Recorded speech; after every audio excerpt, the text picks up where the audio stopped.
Ce qui est bien, c'est de pouvoir dormir le plus près possible du spot, comme ça quand on arrive de nuit, au moins comme ça le lendemain matin au lever du jour, on est là où il faut être, on est opérationnel. Avec le temps qu'il fait, on va dormir à la belle étoile, ça va être sympa. La nuit va être courte mais agréable.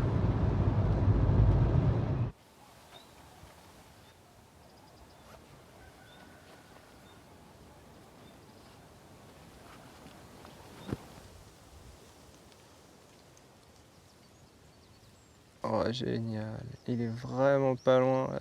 Oh là, je le suis dans la longue vue depuis tout à l'heure, là, c'est magique. Purée.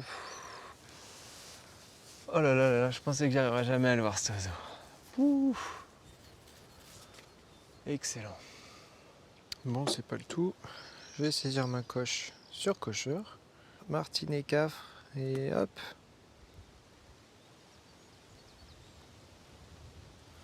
Oh putain, je me sens plus léger là.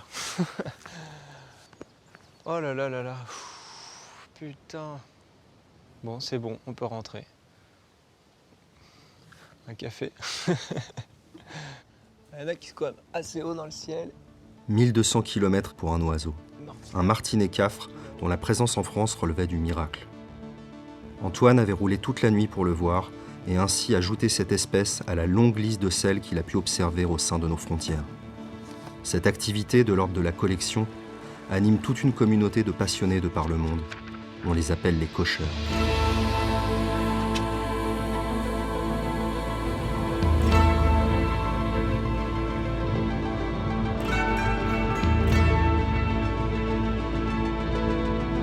Tout part d'un livre. L'index des guides ornithos accompagne chaque nom d'espèce d'une petite case qui n'attend que d'être cochée. La France compte près de 300 espèces d'oiseaux nicheurs et constitue une étape pour de nombreux migrateurs au moment des équinoxes.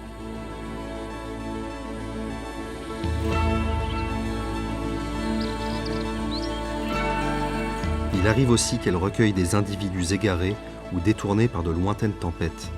Venus d'Afrique, d'Orient, de Sibérie, parfois même d'Amérique, ces oiseaux rares sont le Graal des cocheurs. C'est pour se donner une chance de les ajouter à leur liste que chaque automne, beaucoup se rendent sur l'île d'Ouessant, au large du Finistère.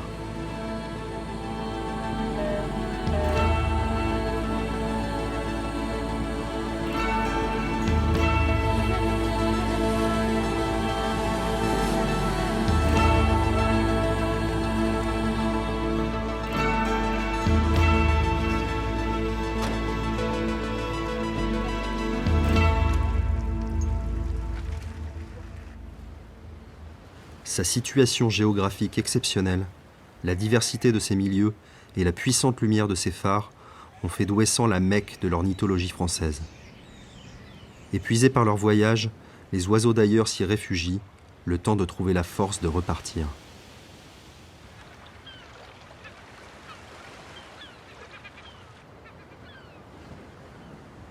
Ici, on est dans une bulle, on est coupé du monde, plus rien n'existe. Le continent le met de côté quand on arrive ici. D'ailleurs, les Ouessantins, c'est ce qu'ils disent aussi.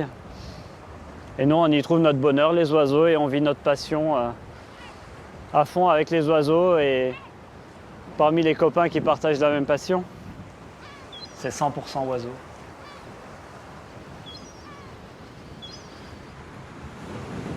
L'ornithologie, ou l'étude des oiseaux, est une des rares sciences encore pratiquées par une majorité d'amateurs. Les Anglais les nomment birdwatchers, ceux qui observent les oiseaux. En France, on parle plutôt d'ornithos. Les cocheurs sont des ornithos cherchant à voir un maximum d'espèces différentes au sein d'un territoire défini. Par exemple, la France métropolitaine.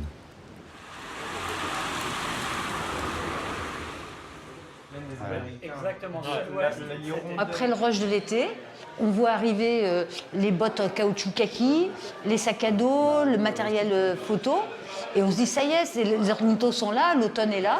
Et c'est une autre période, une autre ambiance.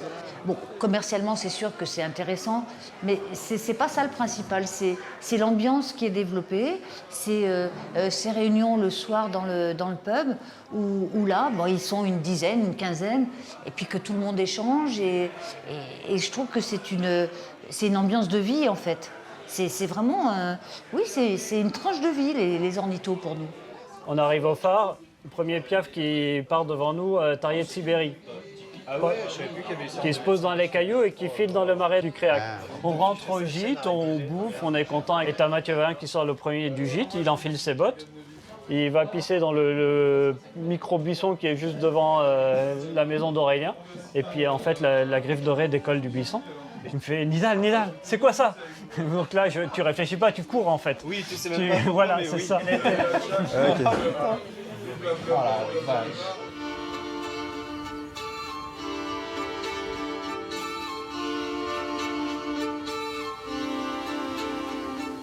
C'est une passion, on ne peut jamais arriver au bout, quoi. On a toujours des choses à apprendre, toujours rester humble et toujours progresser, demander des conseils, lire des bouquins pour progresser, quoi. Pour cocher, il ne faut pas forcément être vraiment un scientifique de renom ou avoir énormément de connaissances scientifiques. Mais déjà, il faut maîtriser en fait, l'identification des espèces communes. C'est vraiment la base de la base. Donc c'est vraiment maîtriser les vocalises, maîtriser les phénologies migratoires, savoir à quel moment les espèces passent pour vraiment après avoir le plus de chances possible de trouver d'autres espèces, en sachant que globalement un ornitho, 99% des oiseaux qu'il voit, c'est des espèces très communes, quoi, ou communes.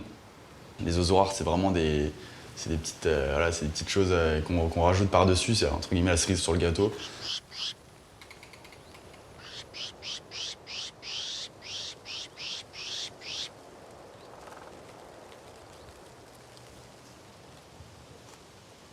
Quand on entre dans des sites comme ça, on a peu de visibilité. C'est pour ça que c'est très intéressant de voyager, notamment dans d'autres pays où ces espèces qui sont très rares en France et particulièrement à Ouessant sont très communes. Ça permet de se familiariser avec les vocalises, les cris de contact, les cris de vol, les chants, parce que chaque espèce peut produire un certain nombre de sons.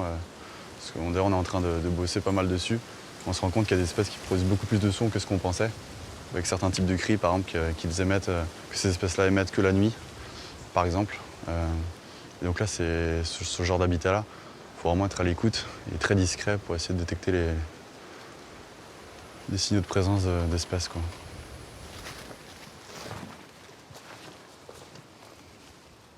Les meilleurs ornithos sont les cocheurs, il n'y a pas de doute. Et en plus, la plupart, ce sont ceux qui vont organiser des programmes de suivi d'espèces, des programmes stock, des programmes de bagage d'espèces pour comprendre les dynamiques et tout ça. Et donc, à terme, pouvoir mettre en place des actions de conservation sur ces espèces-là. Donc, en gros, sans la coche, il n'y a pas non plus d'ornithos forcément très compétents. Et la plupart des gens sont quand même attirés par les nouveautés. Même si c'est dans le jardin du voisin, ils vont quand même vouloir découvrir une nouvelle espèce. Voilà, c'est très intéressant de voir de nouvelles espèces pour sa passion, pour s'enrichir soi-même et progresser. On pourrait dire que c'est une collection de souvenirs, c'est une liste, c'est vrai que c'est une collection immatérielle par rapport à, on va dire quand on est gamin, un album de collection de photos de joueurs de foot, comme on a tous fait quand on avait 8-10 ans. La coche, c'est une forme de collection, ça c'est sûr. Et je pense que tous, autant qu'on est, on a eu des collections à un moment. Et on en connaît un qui est un très très gros collectionneur, quoi, qui coche beaucoup de taxons différents et qui collectionne beaucoup de trucs complètement délirants dans tous les sens, quoi. Donc, Et moi, quand j'étais gamin, j'ai eu quand même collection de timbres, collection de minéraux. J'ai commencé une petite collection d'insectes aussi et tout. Oui, il y a un aspect de collection, etc. Ça, c'est sûr. Oui. J'avais une collection de pelotes de réjection des différentes espèces. Et maintenant, tu collectionnes les agrumes aussi. Ouais. Et les plantes. Ouais. Non, oui, je pense il y a un côté collectionneur, ça, c'est sûr.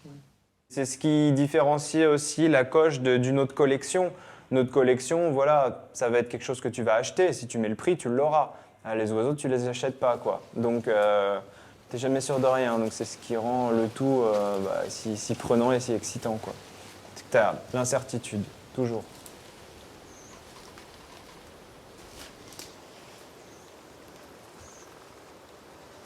Quand j'ai vraiment commencé à cocher, où je me suis dit, voilà, je veux tout voir, J'ai commencé par me dire, je veux voir tout ce qui niche en France. Avant d'aller à droite à gauche sur le littoral, voir des oiseaux exceptionnels, migrateurs, égarés, ce qui m'intéressait déjà, c'est de voir tous les oiseaux qui nichaient. Donc voilà, j'ai mis vraiment le paquet là-dessus, aller plusieurs fois dans les Alpes, dans le Jura, dans les Pyrénées, etc., pour voir tout ce qui se reproduisait. Puis après, petit à petit, une fois qu'on a fait le tour de ça, on commence à s'intéresser aux migrateurs, et puis de plus en plus rares, et jusqu'aux espèces vraiment exceptionnelles, ce qu'on appelle les gags.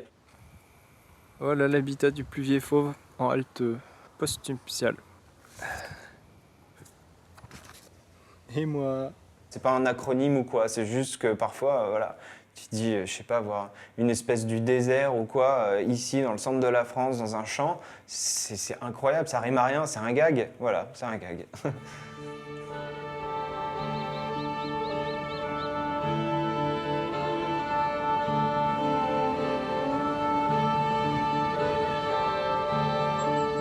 C'est hyper excitant de partir à n'importe quel moment de la journée ou de la nuit pour traverser la France et aller voir un oiseau et retrouver les copains en fait. Je pense que la Mouette Ivoire, c'était un jour de tempête. On est parti à deux de Tours et, et à la radio ils disaient restez chez vous, ne sortez pas. Et en arrivant dans les Landes, il y avait les sapins qui tombaient sur la route. Et tous mes amis me disaient mais t'es complètement folle quoi. Mais en fait ça me fait encore plus marrer ce truc-là. On s'est frayé un chemin entre les arbres tombés pour aller voir cette mouette. Et ma première vision c'était sur fond d'arbres et de pelouse verte. Alors que la mouette ivoire c'est une espèce qui est de la banquise qu'en général on voit dans les reportages en train de manger des cadavres de phoques à côté d'un ours polaire. Et là c'était incroyable. Mais de voir la joie de tout le monde en voyant cet oiseau, c'est cool aussi. C'est cool. C'est vachement d'émotion en fait.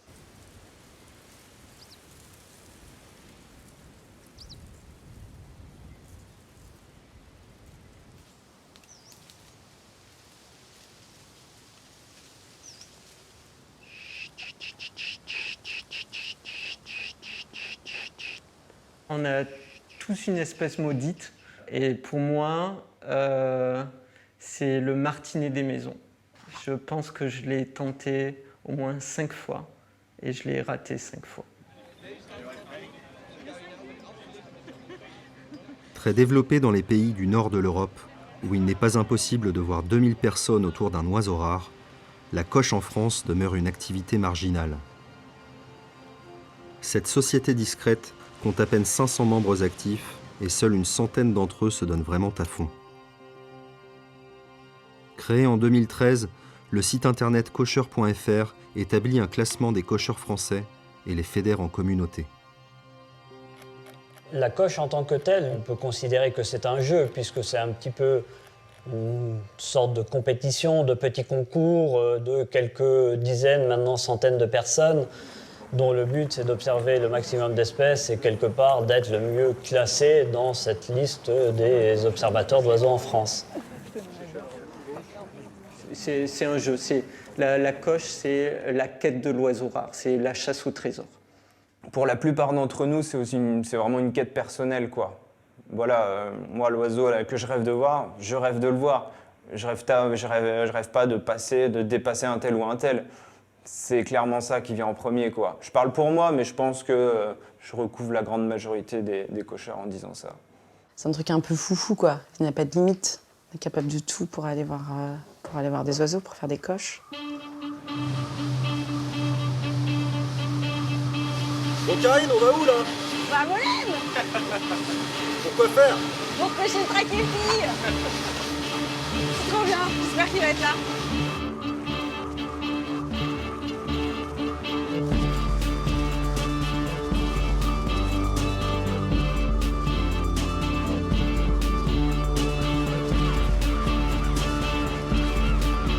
Je suis super contente.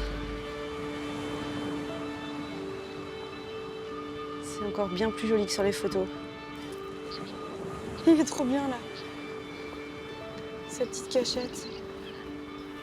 Ah mais là c'est parfait. Et sur les galets là, c'est tellement beau. Ah, c'est magnifique. Trop bien. Il pose. Puis là avec cette lumière, c'est trop parfait. C'est cool. Je suis rassurée un peu. Surtout après l'orga du matin, là. Quand tu fais tout ça et que tu vois pas l'oiseau, c'est pas drôle. Il y a de plus en plus de femmes, hein, quand même.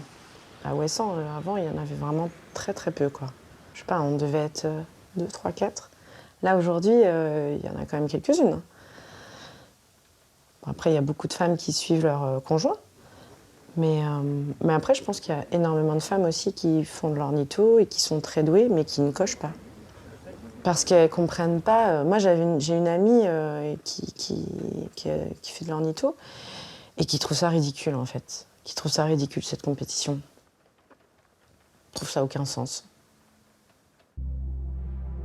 Certains oiseaux sont élevés au rang de légende. Des espèces si rares en France, aux apparitions si exceptionnelles qu'elles n'ont été cochées que par très peu d'individus. On les appelle les blockers. Les chanceux qui en comptent sur leur liste redoutent le jour où ces espèces seront revues et cochées par d'autres, en perdant alors l'exclusivité. Pour le moment, il se passe rien. On attend. Je serais content pour les copains. Après, forcément, j'aurais plus... cette espèce, elle serait un peu moins mythique et voilà, j'aurais plus l'unique mention française. Mais bon, je m'y attends. Ça fait déjà 22 ans, donc ça va arriver bientôt. Peut-être ce soir. Lors de mon premier Ouessant, c'était en septembre 98, j'avais à peine 18 ans, j'étais très jeune. Et j'ai eu la chance de trouver le premier engoulevent d'Amérique pour Ouessant. C'est une espèce mythique dans un contexte européen, avec très peu de données. Donc j'étais un peu perdu, j'étais tout seul. Et puis le troisième jour, j'étais sur mon vélo. Et j'ai vu cet engoulevent, c'était 17h30, passer au-dessus de moi. J'étais encore dans l'Ampol, à la sortie de l'Ampol. Et je me suis arrêté net, il y avait une voiture derrière.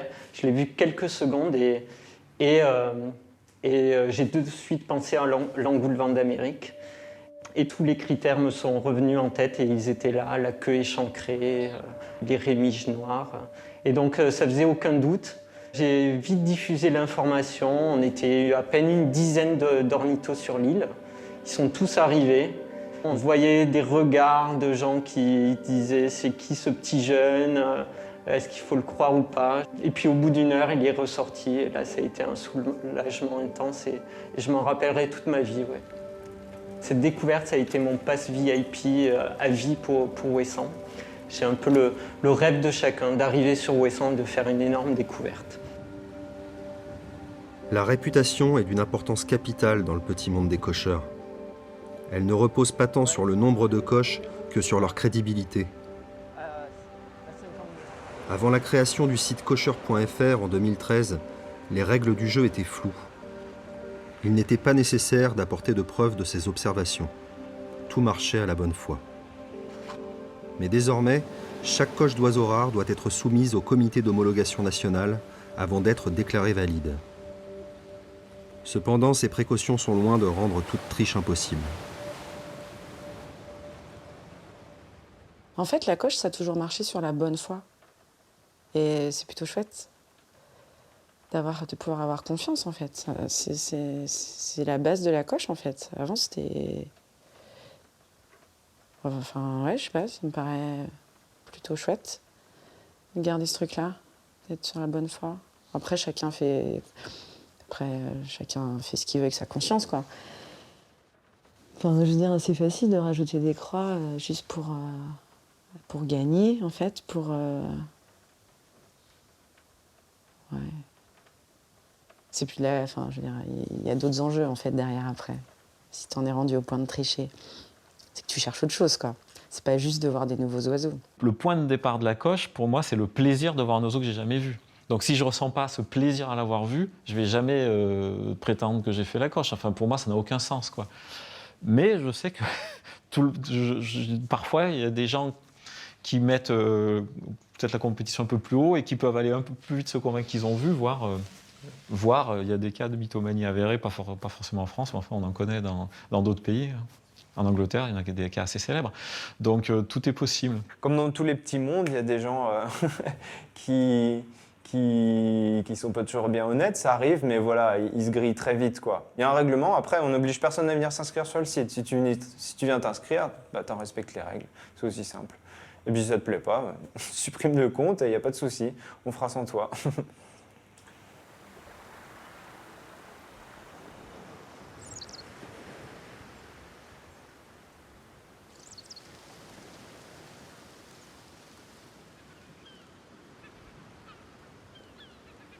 Je suis venu à la coche par nécessité pratiquement parce qu'en fait j'arrivais à rien à retenir dans les bouquins.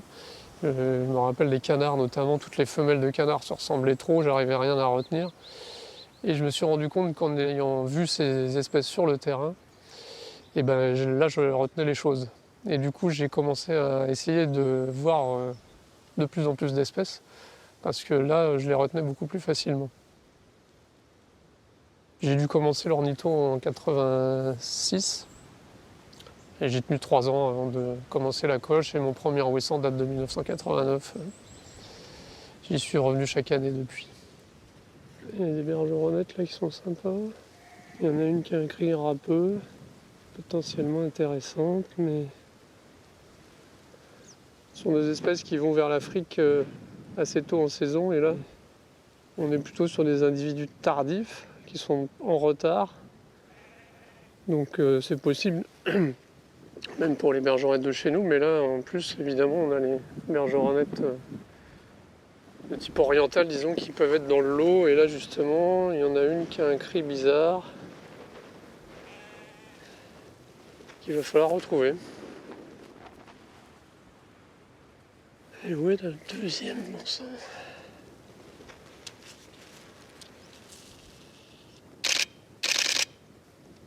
Là, elle sort un petit peu à découvert. Je mitraille en espérant voir une patte levée à un moment. Et là, on voit l'ongle postérieur, justement, qui me paraît particulièrement long. Et est-ce que j'ai l'autre oiseau ? Hop. Voilà, là, c'est plus classique. Un des critères, c'est la taille de l'ongle.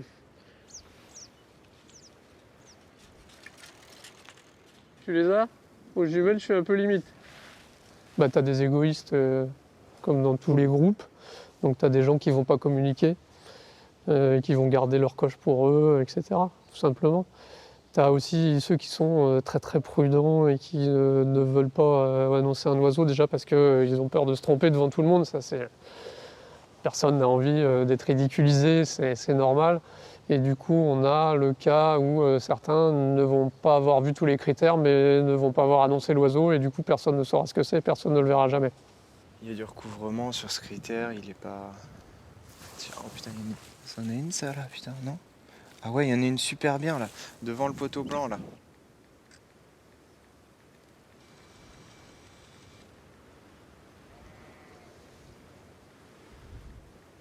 Alors, vu le proprio, merci de bien respecter les clôtures pour ceux qui viennent.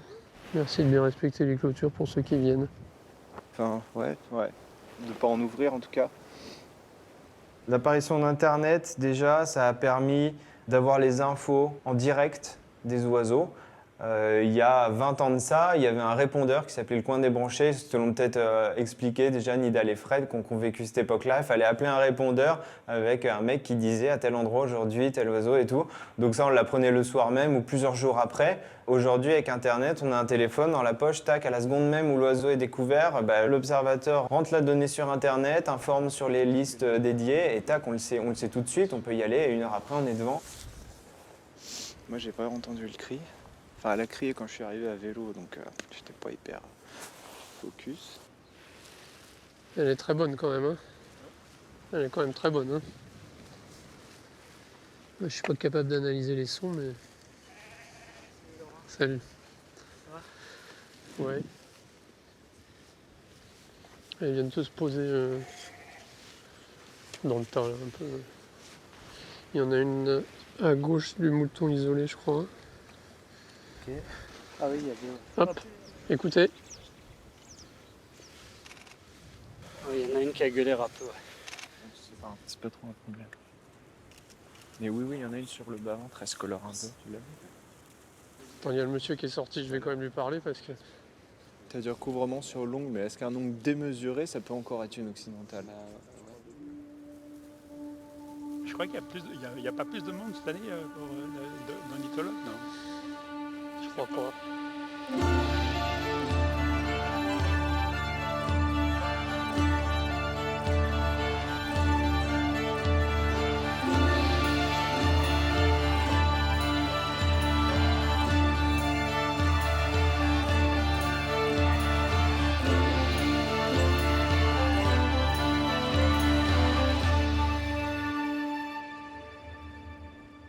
Dans tout classement, c'est hyper important d'avoir un premier qui soit un vrai premier sur lequel tu n'as rien à dire, quoi. Qui soit vraiment bon, qui soit un mec, qui soit un mec respectable, sympa, tout ce que tu veux. Et avec Laurent, c'est le cas. Donc déjà, déjà c'est vraiment cool que le premier, il n'y a personne qui va aller dire, qui va aller remettre en cause une de ses coches. À l'inverse, si Laurent cochait comme nous, et on est déjà, on est rigoureux, on n'est pas des charlots, quoi. Il pourrait s'en rajouter 10.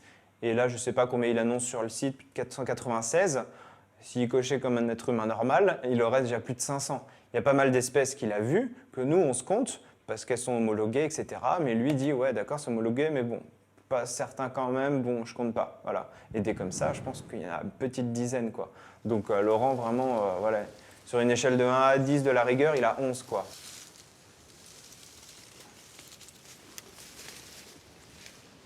J'ai aucun désir à devenir premier, mais vraiment c'est vrai, je ne veux pas dépasser Laurent. Laurent Spanotte, c'est une légende dans la communauté de la coche. Pour moi, c'est un modèle, c'est un des pionniers. Et ça me va très bien la place de second et de Poulidor de la coche française. Qu'est-ce qui fait une légende? Il y a une originalité dans la légende, forcément.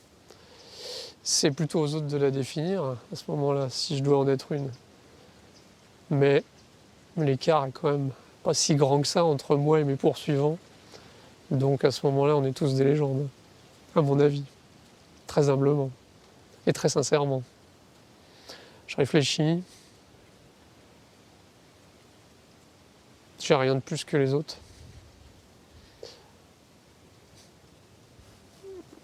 On dit que je suis très patient. Peut-être que du coup j'ai gagné quelques points comme ça en passant beaucoup d'heures à attendre un oiseau que d'autres n'ont pas fait. Mais voilà, j'ai pas de capacité supplémentaire à celle des autres.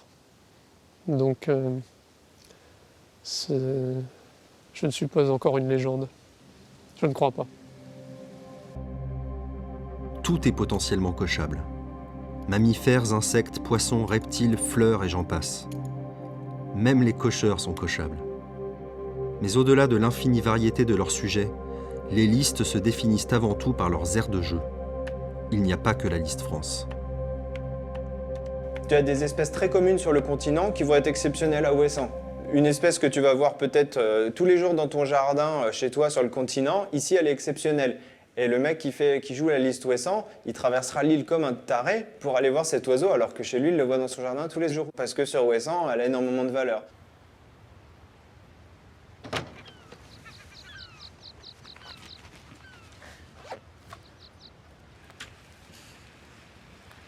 Moi, ce qui m'intéresse, c'est la coche un peu locale, quoi. C'est découvrir les oiseaux sur mon territoire de vie. Mon territoire de vie, c'est la Bretagne, c'est Ouessant. Et maintenant, je me mets de plus en plus à l'ornitho en vélo. C'est vraiment l'outil idéal pour découvrir son territoire et faire ce qu'on appelle dans le jargon son local patch, quoi. Aller faire les principaux spots autour de chez soi. Et parce que ça, en voiture, on n'entend pas tout. En fait, là, ça permet de débusquer un bouvreuil dans le bocage, des trucs comme ça. Et puis, en plus, c'est zéro carbone, donc c'est un peu écolo. Ça donne tout de suite un côté aventureux, quoi. Et j'essaye d'aller de plus en plus dans cette direction. Et, ouais, c'est la coche locale, quoi. On peut dire ça comme ça, ou territoriale, quoi. Du coup, c'est vraiment, Portsdown, c'est vraiment cette crique qui est la crique principale pour absorber les limicoles à Ouessant. Et donc, c'est ici, à Portsdown, que j'ai commencé l'ornitho. J'habite juste à 1 ou 2 km de là, donc quand j'avais 7-8 ans, c'était vraiment pas dur pour moi de venir à vélo quasiment tous les matins, à toutes les saisons, pour observer les oiseaux. Alors à l'époque, je connaissais assez peu d'espèces, mais je m'amusais, je me contentais à essayer de les débusquer, à essayer de les identifier. Bon voilà, c'est comme ça que ça a commencé, quoi. Si je devais choisir un site à Ouessant, ça serait cette crique, quoi. Il y a plein de souvenirs. Bon, il n'a pas l'air d'être là, le grivelé, il est peut-être dans l'autre crique. Et les tourne-pierres, ils sont partis. Faire de la lisse verte et cocher autour de chez soi, c'est beaucoup plus facile quand on habite sur le littoral breton que quand on habite dans le centre de la France ou en Champagne-Ardenne ou dans un village perdu entre 4 champs de betteraves, quoi. Et nous, on a quand même plus de diversité, donc c'est quand même de l'ornitho de luxe qu'on fait en Bretagne, hein. On en est bien conscient.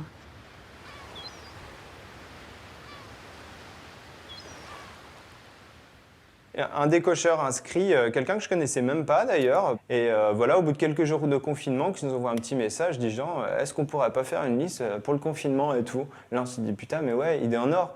Mais franchement, on n'avait pas pensé que ça aurait un tel succès, quoi. C'était incroyable. Il y a des centaines de personnes qui ont joué le jeu. Donc bah, évidemment, c'est la liste d'oiseaux qu'on voyait depuis chez nous, en respectant les règles du confinement. Même la sortie d'une heure, là, elle n'était pas autorisée. Voilà, c'est vraiment ce qu'on voyait depuis chez nous.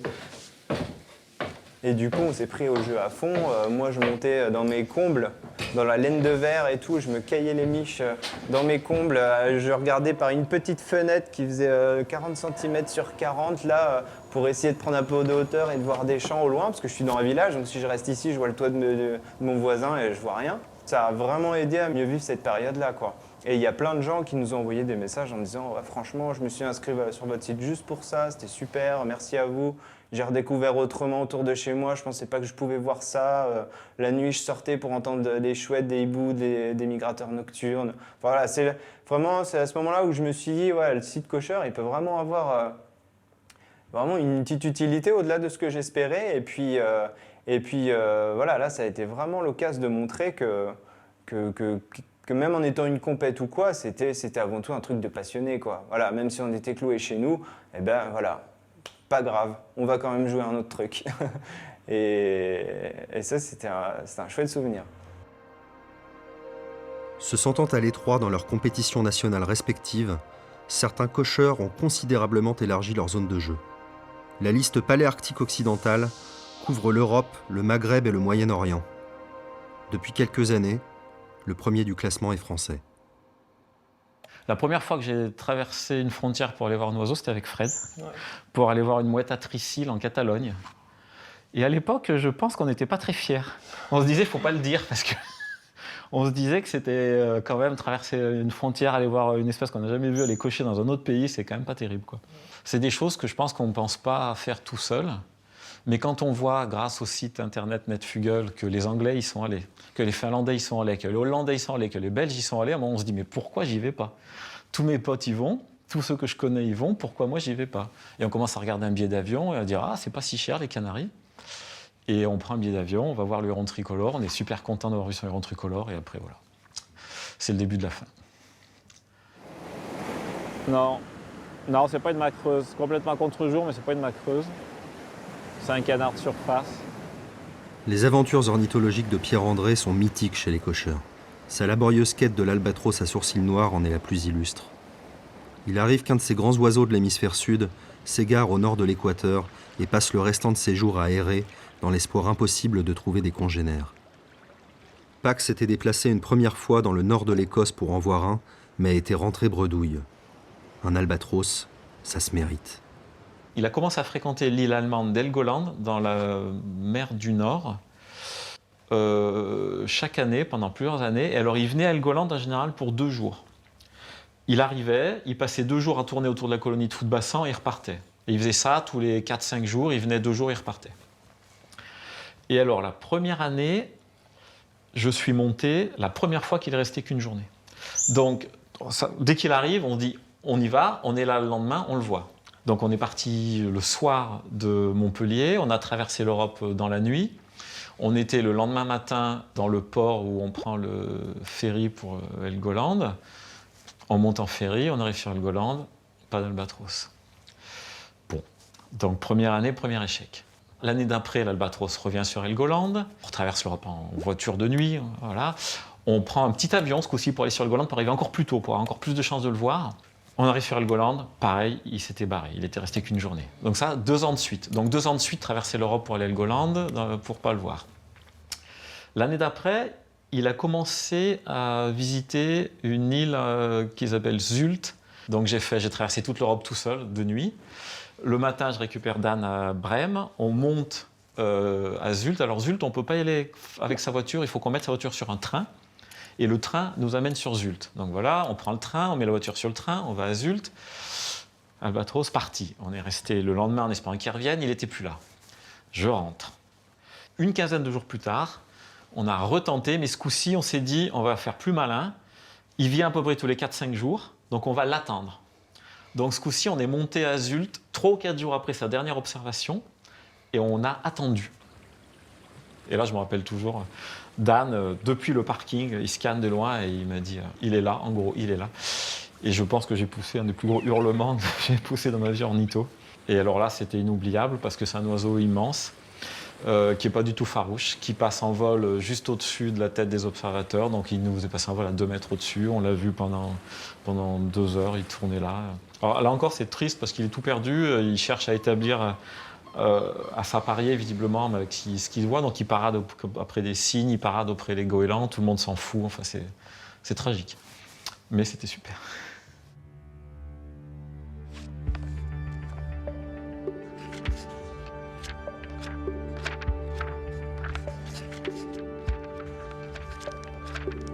Donc déjà, on ne peut pas voir tous les oiseaux du monde, puisqu'il y a des oiseaux qui sont vraiment au stade du mythe et qui vont le rester au cours d'une existence. Alors, il y en a tellement qu'une personne ne peut pas tout voir. Il y a des gens qui sont des rentiers qui vont voyager partout, voir un maximum de choses. Mais il y a vraiment des oiseaux mythiques. Il y a des oiseaux mythiques parce qu'ils sont très rares, mais on peut arriver à voir. Il y en a, il faut beaucoup de patience, beaucoup de temps. Et une vie ne suffit pas.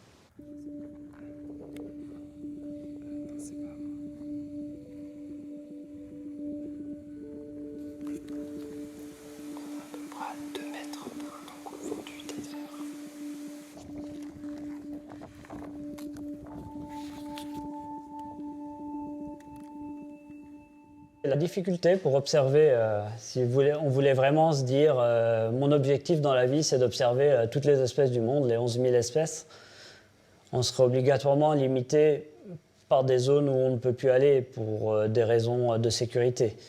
Je pense qu'on peut s'approcher de ce plafond des 11 000, on peut raisonnablement atteindre les 9 000, 10 000, mais viser l'exhaustivité, la totalité, cela me paraît difficile.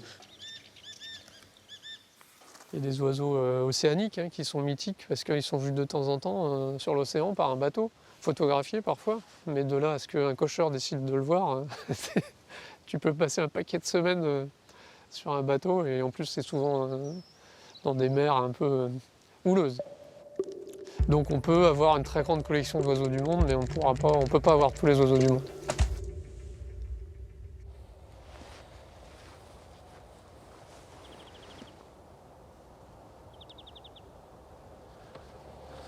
Donc là, on entend 2 types de cris. Donc là, il y a une petite bande de fringilles là, mixte. Il y a bruant des roseaux, verdier, pinson, bruant jaune. Pas un fringille, mais un accenteur aussi. Il y a tout le temps ici une petite bande de passereaux là, dans ces plantes là, qui viennent bouffer ici au sol. Donc c'est un endroit que je fais régulièrement. On sait que constamment, d'une seconde à l'autre, il peut y avoir un message qui vient chambouler tout ce qui avait été prévu. Alors évidemment, après, voilà, quand on est papa, ou même quand on est en couple, bah voilà, et on sait qu'il y a des fois où il faudra arriver à se calmer un petit peu, au moins d'attendre quelques jours le week-end, qu'on ne pourra pas tout envoyer valser. Mais ça, c'est dur, parce que bah, souvent, les oiseaux, ils n'attendent pas. Donc parfois, on a un coup de bol, comme j'en ai eu cet été plusieurs, où les oiseaux que je voulais voir m'ont tous attendu. Mais je sais que ça n'arrivera pas à chaque fois et que j'en louperai parce que voilà, maintenant je suis père de famille. Moi, j'essaie des fois de lui faire comprendre que c'est pas la normalité, entre guillemets. C'est que, voilà, moi, mes copines, elles passent leur week-end avec leurs copains et ils partent pas comme ça. On fait des choses à 2. Mais bon, on est assez indépendants l'un de l'autre, enfin, dans nos activités. Je vais te dire, elle fait avec aussi. C'est pas toujours facile pour elle non plus, hein, ça c'est sûr. Mais bon, il y a aussi plein de moments où c'est pas si facile pour moi et j'essaye de J'essaye de le garder, mais elle le sent souvent. Elle le sent. Parfois, elle me dit pourquoi tu fais la gueule? Il y a un truc, c'est ça? Et quand elle me dit il y a un truc, c'est voilà. Il y a un truc, ça veut dire il y a un oiseau dont t'as pas la coche qui est tombé, c'est ça? Et puis souvent, elle a raison. Il va pas le voir, mais il est en stress permanent et il est absent, quoi. Il est absent. Tous les jours, c'est regarder son téléphone, savoir si l'oiseau est encore là. Il m'a quand même demandé, je crois que c'était 3 semaines avant que j'accouche, s'il pouvait y aller. Je me dis, mais attends, mais comment ça peut te passer par la tête de partir voir un oiseau 3 semaines avant que j'accouche, quoi? Ouais, Manu? Ah bah comment tu sais? Ah putain, t'as déjà vu ça alors? Tu devines que si j'ai coché, c'est que je suis déjà papa et... Ouais, t'es très très fort, Manu. Ouais, j'ai trop rien dit parce que j'étais... Ouais. Eh ben, c'est un petit garçon. Léon. Ouais, 4,2 kg sans péri, je te laisse imaginer. Ah ouais, c'était Verdun, la salle d'accouchement, honnêtement. Oh là là là là là là.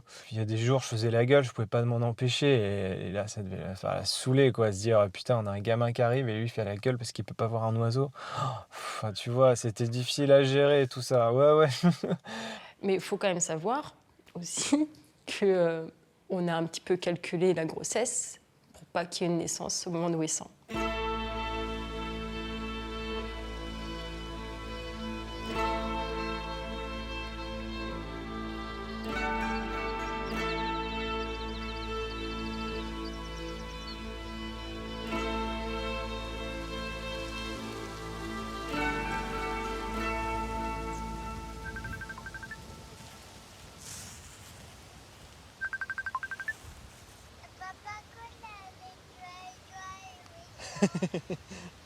Il n'y a pas beaucoup d'oiseaux, Mona, mais ça va arriver. Il y en a un petit peu. Bah déjà, la petite, là, à 2 ans, elle expliquait à la nounou que ce qu'il y avait dans le jardin, c'était pas un corbeau, mais un chouca. Là, je me suis dit, purée, c'est une éponge. Elle retient bien ce que je lui dis. D'accord. De manière générale, voilà, les valeurs que je vais inculquer, c'est voilà, s'intéresser à la nature. Mais après, la coche, c'est autre chose. À la limite, c'est peut-être même plutôt un travers, quoi, si je regarde ça d'un œil extérieur. Donc, si un de mes 2 enfants veut me suivre à Ouessant et tout, il n'y a pas de problème. Mais moi, j'en fais pas du tout un objectif dans l'éducation de nos enfants. De toute façon, il y en a une qui serait pas trop d'accord, je crois.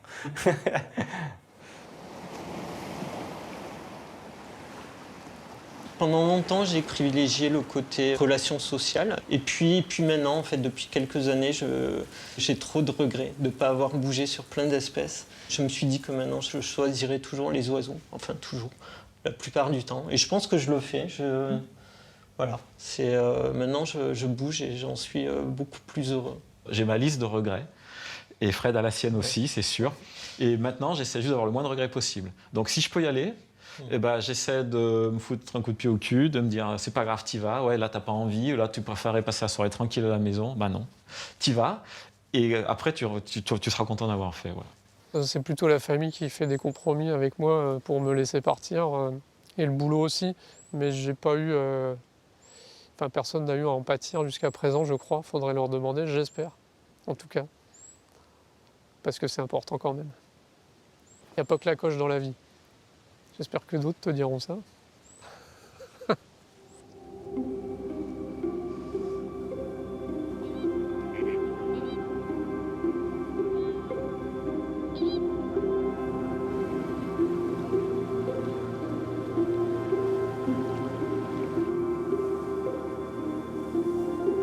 Évidemment, ça pose des questions sur tous les débats actuels sur changement climatique, énergie fossile, voyage en avion. Donc, bon, pour l'instant, la communauté des cocheurs, on n'est pas celle qui contribue le plus au réchauffement climatique, c'est sûr, mais c'est des débats qu'il faut avoir, c'est des questions qu'il faut se poser, on en parle. Après, c'est vrai, c'est ce que je dis souvent, c'est qu'on est quand même très très peu nombreux, donc par rapport à tous les Anglais qui vont se bourrer la gueule en Crète ou tous les gens qui vont passer un week-end aux Antilles, j'ai pas une empreinte carbone, je pense, si terrible au final, mais...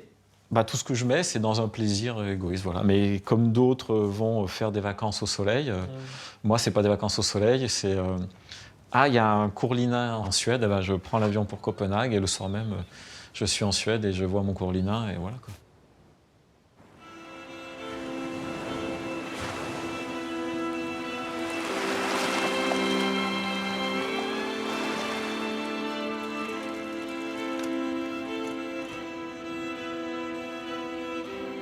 Dos brun strié de noir, nette barre à l'air blanche, bavette, lore et bec noir. Côté de la tête blanc avec grosse tache noire sur la joue. Friqué, putain. Ouais. Les cocheurs sont joueurs, collectionneurs, compétiteurs. Ils peuvent se montrer égoïstes, obstinés, voire obsessionnels. Mais bien avant le jeu, c'est l'amour de la nature qui les anime. Ils la connaissent déjà si bien et pourtant ne se lassent jamais d'en apprendre davantage. La coche n'est qu'un prétexte ludique et convivial pour vivre pleinement leur passion, comme un retour en enfance, une folie douce au grand air. Gulgul. Ah ouais, putain, j'étais sur piste Paulette, mais non, c'est pas celle que je cherche.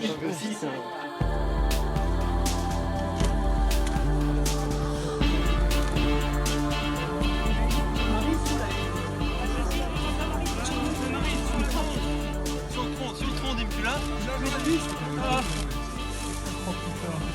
Oh mais ce truc de malade, quoi. Vous avez vraiment dernier moment quoi. Ouais, ils sont trop. Les gens nous prennent un peu pour des fous et ouais, il y a clairement il y a un petit côté pathologique. Quoi. Ouais, il faut être fou. Autrement, tu vas pas dans le froid, la pluie, le vent, comme ça en ce moment, dans la boue, toute la journée, aller chercher dans les fougères, les ronciers, les soleils. Et pour pas avoir grand-chose, quoi. Parce qu'on passe notre temps à aller vérifier qu'il n'y a pas l'oiseau rare dans le stand, quoi. Donc, non, faut être fou, mais c'est clair. Il faut l'assumer.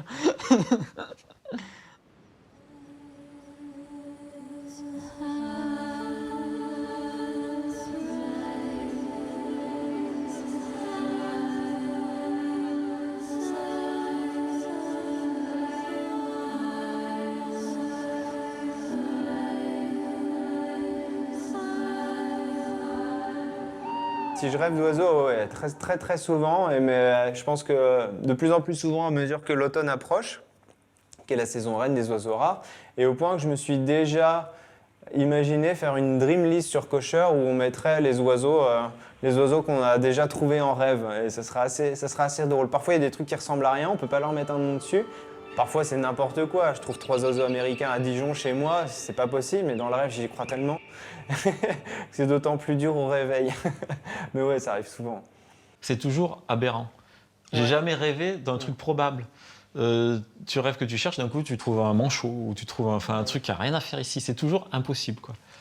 Et alors sinon, l'autre qui est rigolo, un rêve que je faisais régulièrement avant, je me retrouvais dans un pays étranger dont je ne connaissais pas la vie faune et je n'avais pas de guide d'oiseaux. Et là, c'est l'enfer. C'est un cauchemar, je me réveille en sueur. Je me rappelle essayer de prendre des notes, de mémoriser les critères de toutes les espèces que je vois. Et voilà, ça c'est un cauchemar récurrent, me retrouver dans un pays dont je ne connais pas la vie faune et sans guide. Ça, c'est le cauchemar. Ça se passait à Ouessant, mais comme dans les rêves, avec des choses totalement improbables, c'est-à-dire qu'on était dans un environnement un petit peu de mangrove, je me souviens avec des grandes zones humides, des tamaris partout, et j'étais en train de déambuler dans cette espèce de marécage, et tout d'un coup apparaît devant moi un bourran de Lincoln, et je vois Laurence Paneut qu'il avait découvert au même moment. Et voilà, ça c'est typiquement le genre de rêve qu'on commence à faire à partir de l'été, quand notre cerveau se met à penser au mois d'octobre à Ouessant.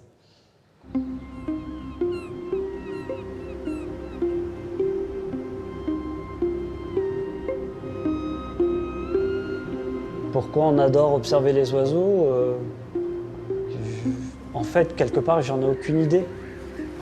C'est venu comme ça. Et depuis, ça m'a jamais lâché. C'est peut-être aussi quelque part un moyen d'oublier le reste. Quand on est avec un oiseau, plus rien n'existe finalement. C'est peut-être aussi, quand on voit un oiseau, il y a le sentiment de liberté. Un oiseau, ça vole, nous on ne volera jamais. Donc il y a quelque part le mythe d'Icare dans un oiseau. Il y a aussi toute cette fragilité, la fragilité de la nature qui font que peut-être certaines personnes comme nous ils sont sensibles, ils sont attachés. Et ces oiseaux-là sont un petit peu le porte-drapeau de cette nature sensible-là. Je pense que toutes les façons de se connecter à la nature sont bonnes et chacun trouve la sienne. Et la coche, c'est une des manières de faire parler de l'ornitho, de l'observation et de susciter de l'intérêt autour de ça. Et je pense que tous les moyens sont bons à prendre, quoi. Bon, moi c'est bien, je vais toute ma vie pour faire de l'ornitho, c'est cool. Les oiseaux, il y en a partout. C'est trop bien, ça s'arrête jamais. On est toujours à la frontière entre l'impossible et l'improbable. On essaye de viser l'improbable et c'est ça qui est assez marrant, quoi. La plupart des gens gardent un côté enfant en eux, mais chez les cocheurs, ça s'exprime. De toute façon, c'est une passion, donc je peux pas. C'est pas quelque chose qui peut s'arrêter comme ça, quoi. C'est quelque chose, voilà, c'est pour toute la vie, quoi. Je serai naturaliste toute ma vie, quoi. Quand je quitte Ouessant, j'ai toujours une petite peur de mourir et de ne jamais revenir sur Ouessant. Même nous qui sommes dans le truc, on n'arriverait pas à expliquer tous les leviers que ça actionne et tout dans notre tête, à quel point c'est complexe. Un jour on va se dire ouais c'est le classement qui me motive, un autre jour on va se dire non c'est ça. Enfin, même nous on peine à dire au final ce qui nous motive dans tout ça, mais ouais, ce qui est sûr c'est qu'on peut pas vivre sans ça, quoi.